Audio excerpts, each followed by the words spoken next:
नमस्कार, आप देख रहे हैं हिंदी खबर में हूं आपके साथ मैं शर्मा। उत्तर प्रदेश को उत्तम प्रदेश बनाने के मिशन पर जुटे मुख्यमंत्री योगी आदित्यनाथ ने प्रदेश के विकास के लिए कई अहम फैसले लिए हैं। राजधानी लखनऊ में सीएम योगी की अध्यक्षता में हुई यूपी कैबिनेट की बैठक में कुल 15 प्रस्तावों को मंजूरी मिली। कैबिनेट ने नगरीय परिवहन, आउटसोर्सिंग, आईटी, निर्यात नीति और शिक्षा के साथ ही पैतृक संपत्ति बिल जैसे कई अहम निर्णय लिए। मुख्यमंत्री योगी आदित्यनाथ ने आउटसोर्सिंग सेवाओं को पारदर्शी बनाने के लिए उत्तर प्रदेश आउटसोर्सिंग सेवा निगम लिमिटेड का गठन करने का निर्णय भी लिया। योगी सरकार के इस फैसले से भर्ती प्रक्रिया अधिक ज्यादा पारदर्शी होगी, यानी कि अधिक पारदर्शी होगी और संगठित भी होगी। साथ ही युवाओं को नए रोजगार अवसर भी मिलेंगे। देखिए हिंदी खबर की ये सुपर स्पेशल रिपोर्ट।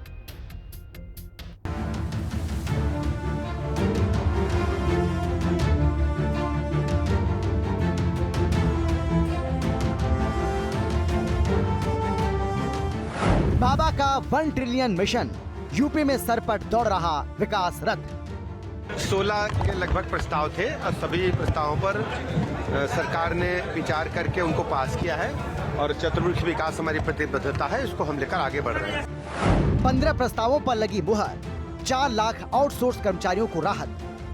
आज एक बहुत खुशी की बात है कि जिस बात का बहुत दिनों से हम लोग इंतजार कर रहे थे कि निगम के माध्यम से आउटसोर्सिंग सर्विसेज को प्रोवाइड करना विभिन्न विभागों में, जहां पर जैसी आवश्यकता हो, उसको भी मंत्री परिषद ने अनुमोदन कर दिया है। योगी राज में उत्तर प्रदेश विकास पथ पर तेजी से आगे बढ़ रहा है। लॉ एंड ऑर्डर से लेकर आर्थिक विकास और युवाओं को रोजगार देने तक हर मोर्चे पर योगी सरकार शानदार प्रदर्शन कर रही है। उत्तर प्रदेश को उत्तम प्रदेश बनाने के साथ ही यूपी को 1 ट्रिलियन इकोनॉमी के लक्ष्य तक पहुंचाने के लिए सीएम योगी हर रोज नए नए फैसले ले रहे हैं। इसी के तहत योगी कैबिनेट में कई और प्रस्तावों पर मुहर लगी। लखनऊ में मुख्यमंत्री योगी आदित्यनाथ की अध्यक्षता में हुई बैठक में कुल 16 प्रस्ताव पेश किए गए, जिसमें कृषि से संबंधित एक प्रस्ताव को छोड़कर बाकी सभी 15 प्रस्ताव पास हो गए और योगी सरकार के इन प्रस्तावों से सबसे ज्यादा राहत आउटसोर्सिंग कर्मचारियों को मिलने वाली है। योगी कैबिनेट की बैठक में फैसला लिया गया कि उत्तर प्रदेश आउटसोर्स सेवा निगम का गठन किया जाएगा। कानपुर और लखनऊ के लिए 100 नई ई बसें चलाई जाएंगी। औद्योगिक निवेश और रोजगार प्रोत्साहन के प्रस्ताव पारित। स्टाम्प विभाग को सरकारी विभाग घोषित करने का प्रस्ताव पारित। नई निर्यात नीति और रजिस्ट्री शुल्क में राहत। उत्तर प्रदेश में इलेक्ट्रॉनिक मैन्युफैक्चरिंग को बड़े स्तर पर बढ़ाए जाने को लेकर नीति के प्रस्ताव को आज उत्तर प्रदेश सरकार ने मंजूरी दे दी है, जिसमें कि अमूमन अभी तक की अगर कहा जाए कि उत्तर प्रदेश में मोबाइल से जुड़े हुए उपकरणों की ज्यादातर असेंबली की जाती थी, लेकिन अब उसके मैन्युफैक्चरिंग करने का काम भी उत्तर प्रदेश सरकार करेगी। इसके लिए नीति का पूरी तरीके से प्रस्ताव जो है कैबिनेट से पास कर दिया गया है। वहीं पर भी उनके निर्यात किए जाने के प्रस्ताव को अभी तक की जो उत्तर प्रदेश सरकार निर्यात नीति 2025 के आधार पर काम कर रही थी, उसको एक्सटेंशन देते हुए निर्यात नीति 2025-30 तक के प्रस्ताव को भी आज उत्तर प्रदेश सरकार ने मंजूरी दे दी है। साथ ही साथ उत्तर प्रदेश में ई व्हीकल्स को बढ़ाए जाने के लिए उत्तर प्रदेश सरकार लगातार जिस तरीके से काम कर रही है, इसमें ई बसों को चलाए जाने के प्रस्ताव को भी आज उत्तर प्रदेश सरकार ने मंजूरी दे दी है, जो कि कानपुर और लखनऊ के अलग अलग रूट्स में चलाए जाएंगे, जिसके लिए बसों की पूरी तैयारी करने के प्रस्ताव को भी आज उत्तर प्रदेश सरकार ने मंजूरी दी है। वहीं पर शाहजहांपुर में एक राष्ट्रीय विश्वविद्यालय बनाए जाने के प्रस्ताव को भी उत्तर प्रदेश सरकार ने मंजूरी दे दी है। तो साफ तौर पर कि जहां एक तरफ कर्मचारियों के अधिकारों की सुरक्षा करने के साथ साथ उत्तर प्रदेश के विकास को गति दिए जाने के हिसाब से इस पूरी कैबिनेट को देखी जा रही है। पिछले काफी समय से आउटसोर्सिंग कर्मचारियों की ओर से काफी ज्यादा शिकायतें सामने आ रही थी, जिसके बाद योगी कैबिनेट की बैठक में फैसला लिया गया कि अब खुद सरकार प्रदेश में आउटसोर्स कर्मियों की नियुक्ति करेगी। इसके साथ ही अब आउटसोर्स कर्मियों की भर्ती 3 साल के लिए की जाएगी। इसके बाद उनका रिन्यूअल किया जा सकेगा। मुख्यमंत्री योगी आदित्यनाथ का कहना है कि इससे न केवल कर्मचारियों के हितों की रक्षा होगी, बल्कि पूरी व्यवस्था में पारदर्शिता आएगी। साथ ही जवाबदेही और कर्मचारियों के अधिकारों की सुरक्षा भी सुनिश्चित होगी। लखनऊ में अधिकारियों के साथ बैठक में मुख्यमंत्री योगी आदित्यनाथ ने प्रस्तावित निगम की कार्यप्रणाली, उसकी संरचना और लक्ष्य को लेकर दिशा निर्देश दिए।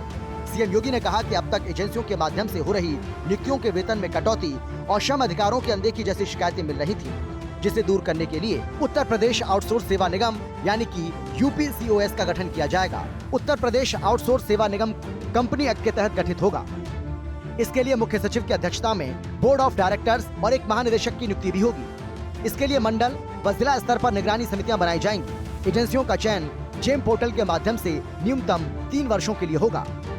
वर्तमान कार्यरत कर्मचारियों की सेवाएं बाधित न हो, इसके लिए अनुभव के आधार पर वेटेज मिलेगा। सरकार के विभिन्न विभागों तथा संस्थाओं में आउटसोर्सिंग के माध्यम से कार्मिकों की सेवाएं जो दी जा रही हैं, उसको बेहतर बनाने के लिए आज मंत्री परिषद के समक्ष एक प्रस्ताव आया है।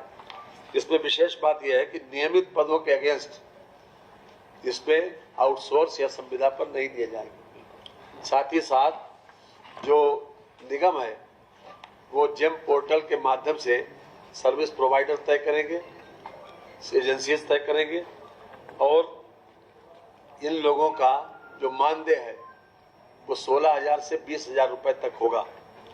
साथ ही साथ यदि किसी प्रकार की अनियमितता पाई जाती है 3 वर्ष के लिए इनको सेवा का अवसर मिलेगा और किसी प्रकार की अनियमितता पाई अगर जाती है तो विभाग की संस्तुति पर जो एजेंसी है निगम के भी संज्ञान में लाकर उसकी सेवाओं को समाप्त किया जा सकता है।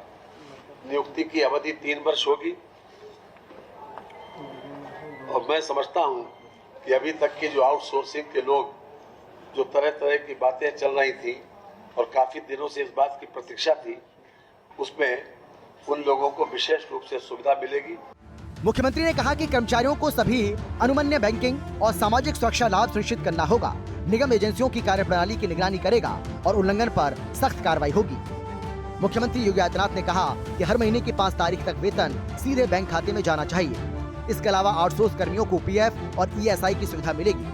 आउटसोर्स महिला कर्मियों को मैटरनिटी लीव मिलेगी। आउटसोर्स कर्मियों के न्यूनतम वेतन में भी बढ़ोतरी की गई है।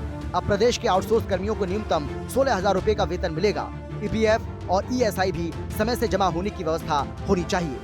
उत्तर प्रदेश में लगातार जिस तरह से अलग अलग जगहों से आउटसोर्सिंग में बड़े स्तर पर गड़बड़ झाले की सूचनाएं सामने आती थी कि जिनमें वेंडर्स के द्वारा कर्मचारियों का उत्पीड़न किया जाता था, उनकी सैलरी समय पर नहीं दी जाती थी। इसके तहत अब उत्तर प्रदेश सरकार ने साफ तौर पर आउटसोर्सिंग के लिए एक बड़ी डिटेल जारी कर दी है, बड़ा प्रस्ताव पास किया है, जिसमें कि अब साफ तौर पर उत्तर प्रदेश में अब आउटसोर्सिंग की जो भर्ती होगी उसमें जेम पोर्टल्स के द्वारा भर्ती कराई जाएगी और जिसका संज्ञान सीधे सरकार लेगी। कर्मचारियों को 1 तारीख से 5 तारीख के बीच में उनकी तनख्वाह दे दी जाएगी। साथ ही साथ उनके जितने भी लाभ हैं वो भी 1 तारीख से 5 तारीख के बीच में पूरी तरीके से आउटसोर्सिंग के कर्मचारियों को दिलाए जाने के लिए सुनिश्चित किए जाने के निर्देश कैबिनेट के द्वारा दिए गए हैं और साथ ही साथ इसके संबंध में अलग से नीति बनाकर उसके प्रस्ताव को आज कैबिनेट से पास भी कर दिया गया है। वहीं पर इस नीति के तहत अब जो आउटसोर्सिंग होगी उसमें आरक्षण की भी पूरी तैयारी उत्तर प्रदेश सरकार ने कर दी है। यानी कि आउटसोर्सिंग में एक बड़ा काम उत्तर प्रदेश सरकार ने आज पूरा कर दिया है, जिसकी मांग लंबे समय से आउटसोर्सिंग की कर्मचारी कर रहे थे, जिससे कि उत्तर प्रदेश में भ्रष्टाचार पर बड़े स्तर पर रोक लगेगी। योगी कैबिनेट में आउटसोर्स कर्मियों की भर्ती आउटसोर्सिंग कंपनियों की सेवा खत्म करने के फैसले पर मुहर लगी है। मतलब अब प्रदेश में आउटसोर्स कर्मियों की भर्तियां आउटसोर्स कंपनियां नहीं करेंगी।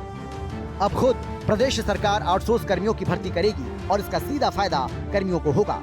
असल में प्रदेश सरकार ने अब 3 साल के बाद आउटसोर्स कर्मियों के रिन्यूअल की व्यवस्था की है।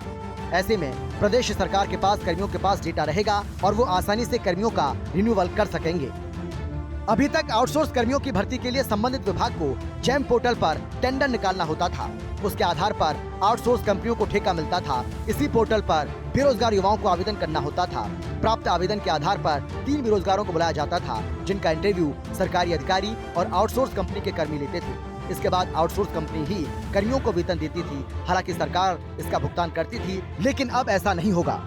आउटसोर्स के क्षेत्र में आज उत्तर प्रदेश की सरकार ने एक बहुत बड़ा फैसला किया है और मैं समझता हूं कि पूरे देश के लिए एक उदाहरण बनने जा रहा है। 2 बातें बहुत ध्यान देने वाली हैं। पहला, उत्तर प्रदेश के अंदर आउटसोर्स के किसी भी कर्मचारी का मानदेय 16,000 से कम नहीं होगा और हर प्रकार की सुविधा उनको देने का काम सरकार करेगी। और आउटसोर्स के क्षेत्र में उत्तर प्रदेश की सरकार ने आरक्षण की पूरी व्यवस्था को लागू करने का फैसला किया है।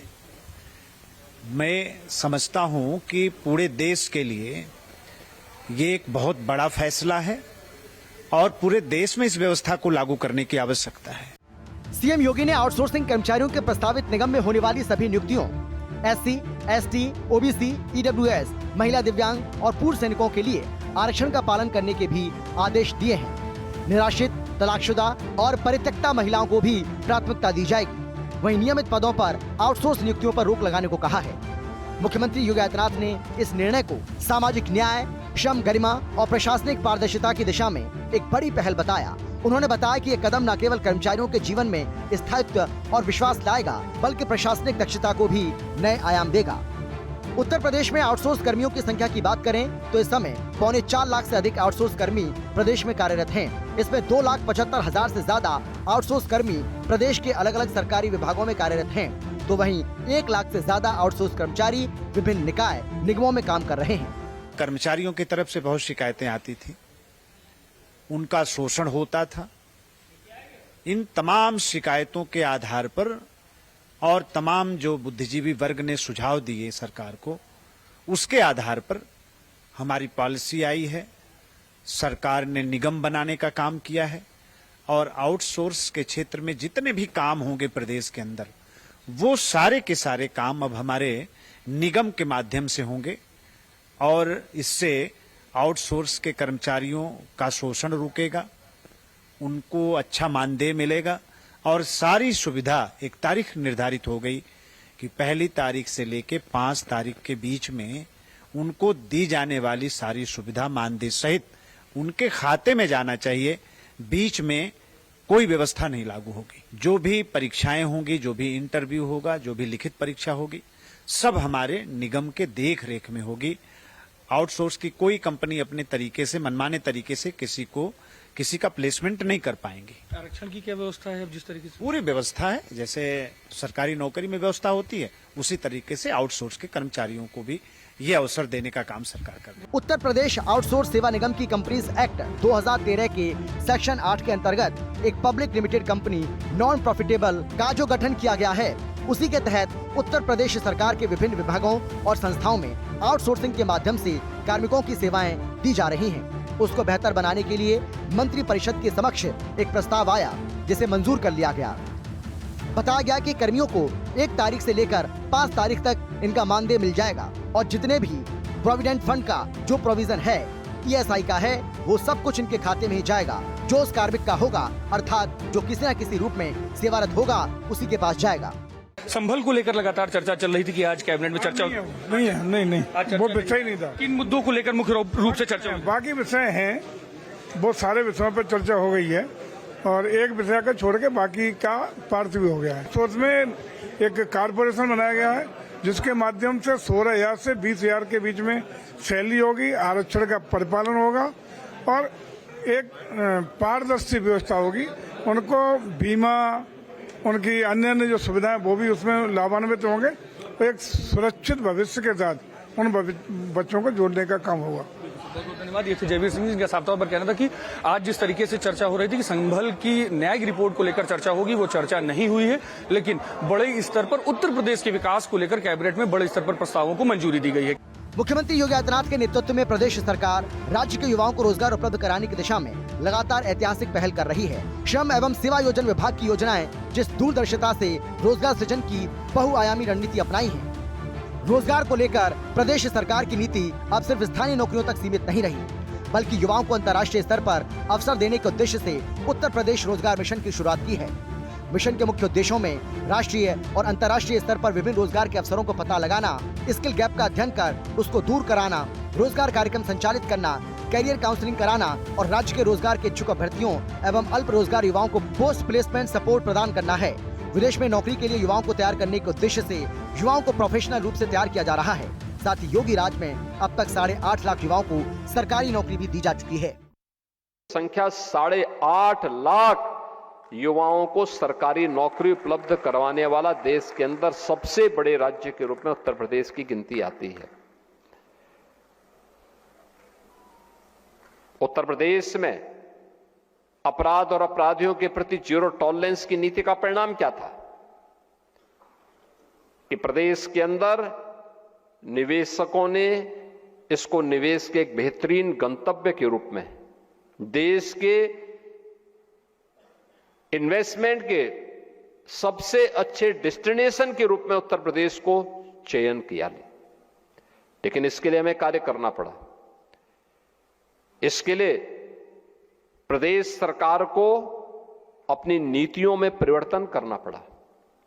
अब तक 33 से अधिक सेक्टोरियल पॉलिसीज हम लोगों ने तैयार की है कि हर सेक्टर की एक पॉलिसी, कोई भी निवेशक किसी भी सेक्टर में वह निवेश करना चाहता है, उसमें इन्वेस्ट यूपी के पोर्टल पर जाकर के वह उस पोर्टल में देखें, क्लिक करें और जिस क्षेत्र में उसको निवेश करना है उस क्षेत्र के बारे में उसको पूरी जानकारी मिल जाएगी।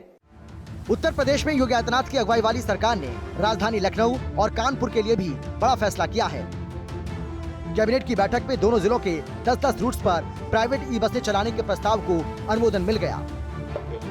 नगर विकास मंत्री ए.के. शर्मा ने कैबिनेट की बैठक के बाद प्रेस वार्ता में कहा कि नगरों में आने जाने वाले लोग जो आसपास के इलाकों से आते जाते हैं, उनके परिवहन की सुविधा को बेहतर बनाने के लिए ये प्रस्ताव दिया था कि प्राइवेट ऑपरेटर को हम लोग लाइसेंस दें और वो लोग बस चलाएं। इसमें सरकार उनको कोई आर्थिक सपोर्ट नहीं देगी, सिर्फ ई चार्जिंग जैसी व्यवस्थाएं दी जाएंगी और प्रयोग के रूप में कानपुर और लखनऊ जिले के 10-10 रूट पर इस तरह की सुविधा देने का फैसला लिया गया। शर्मा ने कहा है कि वर्तमान में 15 नगर निगमों में 743 ई बसों का संचालन हो रहा है। कानपुर और लखनऊ में भी सभी बसें ई बसें होंगी। एक बस की कीमत लगभग 10 करोड़ के आसपास आएगी और थोड़ा उनकी जो चार्जिंग वगैरह की व्यवस्था है उस पर खर्च किया जाएगा। 12 साल के लिए कॉन्ट्रैक्ट होगा और उनका किराया तय करने का अधिकार सरकार के पास है। लखनऊ में चारबाग से बाराबंकी, कमता से एयरपोर्ट, बालागंज से मोहनलालगंज, बालागंज से राजखंड, घंटाघर से मालथाना, स्कूटरिया से इंजीनियरिंग कॉलेज, चारबाग से देवा, चारबाग से कुर्सी, दुबग्गा से गंगागंज और घंटाघर से संडीला तक इन 10 रूट्स पर ई बसें चलेंगी। जबकि कानपुर में रामदेवी से जहानाबाद, फजलागंज से पूरा, घंटाघर से अकबरपुर, कानपुर रेलवे स्टेशन से बिनकी, कानपुर रेलवे स्टेशन से बिठूर, कानपुर रेलवे स्टेशन से घटमपुर, कानपुर रेलवे स्टेशन से IIT, घंटाघर से मूसानगर, कानपुर सिटी से सर्कुलर रूट पर बसें चलेंगी। ऑपरेटर प्राइवेट होगा, उसको टेंडर के आधार पे उसका सिलेक्शन होगा। जो सबसे किफायती भाड़ा, सबसे किफायती शर्तें रखेगा उसका सिलेक्शन होगा और उनको चलाने की छूट मिलेगी। सब कुछ उन्हीं का होगा, ड्राइवर, कंडक्टर, बस, डीजल, बस, इलेक्ट्रॉनिक चार्जिंग, इलेक्ट्रिक चार्जिंग, सारी की सारी व्यवस्थाएं उनकी होंगी। हम खाली उनको लाइसेंसिंग करेंगे, मॉनिटर करेंगे, भाड़ा वो एकदम से बढ़ावे न, उसकी व्यवस्था रखेंगे। चार्जिंग की जो व्यवस्था है वो, क्योंकि चार्जिंग में गवर्नमेंट का भी रोल आता है, बिजली विभाग का रोल आता है, तो उतनी वहाँ तक उनको पॉइंट तक बिजली देने का व्यवस्था सरकार करेगी। साल 2017 में यूपी देश की अर्थव्यवस्था में 8वें पायदान पर था, लेकिन 8.5 साल बाद ये राज्य दूसरे नंबर पर पहुंच चुका है। ये सिर्फ आंकड़ों का खेल नहीं, बल्कि एक व्यापक नीति और विजन का परिणाम है, जिसमें निवेश, कानून व्यवस्था, आधारभूत ढांचा, कारोबारी सुगमता को प्राथमिकता दी गई। यूपी के लिए जो सबसे चुनौतीपूर्ण काम था वो था यूपी को अपराध मुक्त, भय मुक्त और माफिया मुक्त बनाना। इसके लिए सीएम योगी ने सख्त रुख अपनाया और इसका सीधा असर यूपी के विकास पर भी पड़ा। योगी सरकार की पहल की वजह से आज की तारीख में यूपी ड्रीम इन्वेस्टमेंट डेस्टिनेशन बन चुका है।